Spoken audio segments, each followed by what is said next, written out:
గురువుగారు చెప్పబోయే క్లాసును అందరూ కూడా డిస్క్రిప్షన్ బాక్స్లో చూడండి.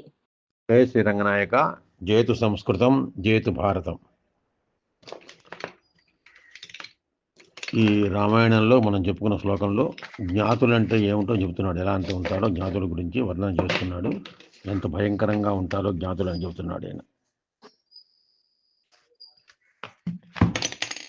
రామాయణం యుద్ధకాండలో 16వ సరుకులో 7వ శ్లోకం. నాగ్నిర్నాన్యాని శస్త్రాణి ననః పాశాభయావహాః ఘోరాః స్వార్థప్రయుక్తాస్తు జ్ఞాతయః నో భయావహాః. న అగ్నిః న అన్యాని శస్త్రాణి నః పాశాః భయావహాః. ఈ శాఖలు లేకపోయినా చెప్పుకోవచ్చు పాశాః అని. ఘోరాః స్వార్థ ప్రయుక్తాః తు జ్ఞాతయః నో అంటే నః భయావహాః. అంటేట ఎంత చెప్తున్నాడో జ్ఞాతుల గురించి భయంకరంగా.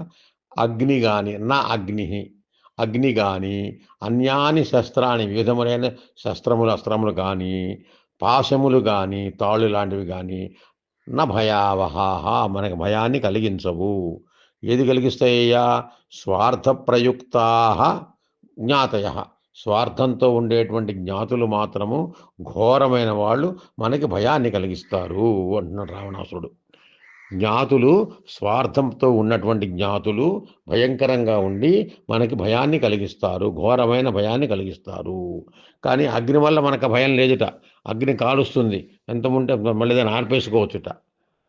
శస్త్రములు వేస్తే దానికి శస్త్రములు కానీ అస్త్రాలు కానీ వేస్తే వాటికి మళ్ళీ మనం ఏదో ప్రత్యామ్నాయం చూసుకోవచ్చుట. పాశములు తాళ్ళు మొదలైన వాటిని వేస్తే దాన్ని తప్పించుకోవచ్చుట.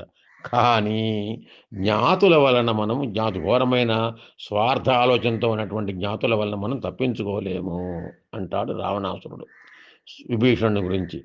శ్రీరామచంద్రుడు ఏమంటున్నాడు అదే రామాయణంలో?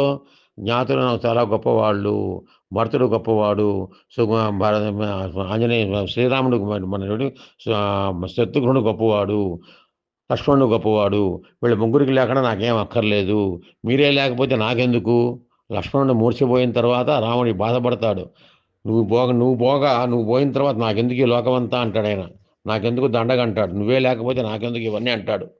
కానీ అదే రావణాసుడేమో సుగ్రీవుని విభీషణుని పట్టుకుని ఈ విధంగా అంటున్నాడు. చూసారా విశేషం? రావణాసుడికిను శ్రీరామునికి, నాయకునికి ప్రతినాయకునికి ఉన్న విశేషం. ఖచ్చితంగా మనకి ఇప్పుడు కూడా మనకి రాజకీయాలు ఇదే కనపడుతోంది. ప్రతినాయకుడు ఎంతసేపు దేశం నాశనం అయిపోవాలి, భారతదేశం నాశనం అయిపోవాలి, భారతదేశంలో సైనికులుగా ఇబ్బంది అయిపోవాలి, ఎంతసేపు వాళ్ళు పాడైపోవాలి అని అసలైన జ్ఞాతి రూపంలో ఉన్నాడు. రావణాసుడు ఏ విధంగా జ్ఞాతి రూపంలో ఉన్నాడో అదేవిధంగా జ్ఞాతుల గురించి ఆలోచిస్తున్నాడో ప్రస్తుత భారతదేశంలో ఉన్న ప్రతినాయకులు కూడా అదే విధంగా ఆలోచిస్తున్నారు. దేశం నాశనం అవ్వాలి, దేశానికి పేరు ప్రతిష్టలు రాకూడదు. క్రికెట్లో మన వాళ్ళు మన వాళ్ళు ఓడిపోతేనేమో పండగ చేసుకుంటారు, మన దేశం వాళ్ళు గెలిస్తేనేమో ఏడుస్తూ కూర్చుంటారు. విదేశాల వాళ్ళని పంచుకుంటుంటారు.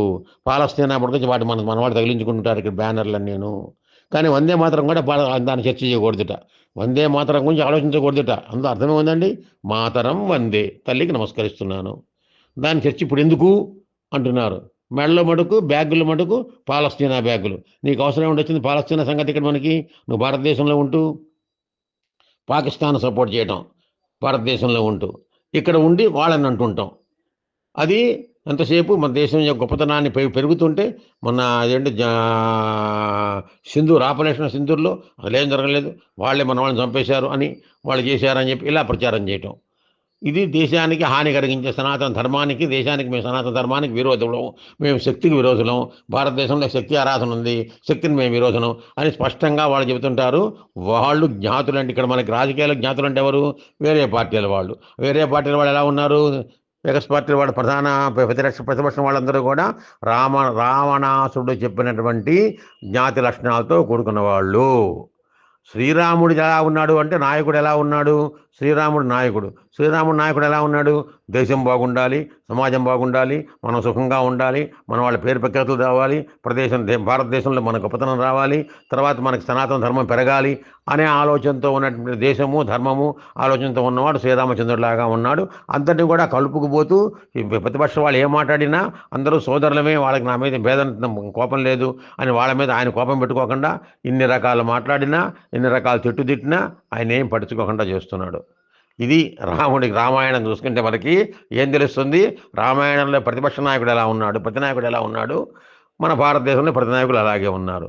రామాయణంలో నాయకుడు ఎలా ఉన్నాడు, మన భారతదేశంలో ఉత్తమమైన నాయకులు, దేశానికి సంబంధించినటువంటి కేంద్ర నాయకులు అలాగే ఉన్నారు. ఇది మనం గమనించాల్సిన విషయం. ఇవన్నీ మనకు దాటి నుంచి సంక్రమించినవే. ఏమంటున్నాడైనా? అగ్ని వల్ల భయం ఉండదుట, శస్త్రముల వల్ల భయం లేదుట, పాశములు పాములు మొదలైన వాటి వల్ల భయం లేదు, జంతువుల భయం లేదుట. కేవలంగా స్వార్థంతో ఉండేటువంటి జ్ఞాతుల వల్లనే భయం ఉంటుంది అని చెబుతున్నాడు. అంటే జ్ఞాతుల విషయంలో ఆయన అలా ఉన్నాడు కాబట్టి భావం కూడా అలాగే ఉంటుంది. యద్భావం తద్భవతి. జ్ఞాతుల విషయంలో రావణాసుడు ఆ విధంగా ఉన్నాడు, అలాగ ఆలోచించాడు కాబట్టి ఇలా ఆలోచించుకుంటున్నాడు. శ్రీరామచంద్రుడు జ్ఞాతుల్ని అలాగ ఆలోచించాడు కాబట్టి వాళ్ళందరూ ఆయనకు స్వాహం చేసి మాట ఇచ్చాడు. అది అక్కడ మనం గమనించి ఆలోచన భావాన్ని బట్టి మార్పు వస్తుంది మనకంతా. అది విషయం ఇది. నాగ్నిర్నాన్యాని శస్త్రాణి ననః పాశా భయావహాః ఘోరాః స్వార్థ ప్రయుక్తాస్తు జ్ఞాతయః నో భయావహాః. శుభం స్వస్తి. నేర్చుకుందామా సంస్కృతం అనే యూట్యూబ్ ఛానల్ని లైక్ చేయండి, షేర్ చేయండి, సబ్స్క్రైబ్ చేయండి.